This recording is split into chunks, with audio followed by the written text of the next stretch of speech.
Hello guys, magandang araw. Maaga nga akong bumangon at nag-almusal lang nga agad ako dahil nagkakape na nga ditong aking kapatid. Agad ko na nga rin inintindi itong taluping langka dahil paalis na naman nga kami. At gusto ko nga ay maaga nga makagayak at parang nga kami ay may mapwestuhan sa pupuntahan naming ilog.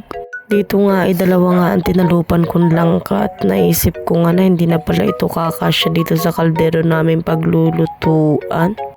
Pinamigay ko na nga lang yan ng libre dahil hindi na nga sila mahihirapang magtalop dyan guys. Basta na nga lang nila yan gagataan at ririkaduhan at maluluto na nga nila yan.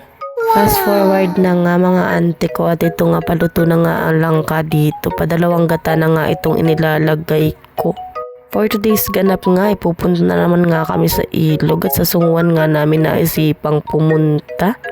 Nagkayayaan nga lang kami guys dahil ang init nga talaga ng panahon at kahit nga nakaupo ka ay tagaktak talaga ang pawis mo Zay. Buti na nga lang at may motor at mga nagmotor na nga lang kami. Ito nga ang baby ko at excited na yan siya at nakapan-swimming na nga agad. Nagpagas muna nga pala kami dyan guys kahit kalahati at baka nga itirik tayo halaga. Kasi may dahil mapapaaray mo talaga sa presyo ng gasolina ngayon kapag ka nga dito sa tingi ay 60 pesos na nga ang kalahati. Kaya nga kapag ka nagkakapera kami talaga pumupunta nga ako sa parting Padolores at dun nga ako nagpapagas. Dahil matipid nga naman itong motor na itong aming ginagamit. Ang 200 pesos nga ay umaabot na ng ilang araw.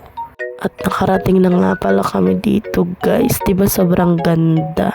Hindi lang siya sobrang ganda, sobrang lamig din ang tubig at hindi nga yan nalalabo guys kahit tumami ang tao. Hindi rin yan mawabawasan ng lamig, talaga namang napaka-paraiso ng lugar na to. Nagwalis nga agad ako dito guys para matanggal nga ang mga dumi-dumi at ang mga langgam nga.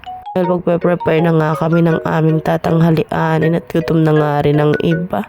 Anyways, wala na nga patumpik-tumpik pa dahil pagdating nga namin lumublob na nga agad ang mga bata.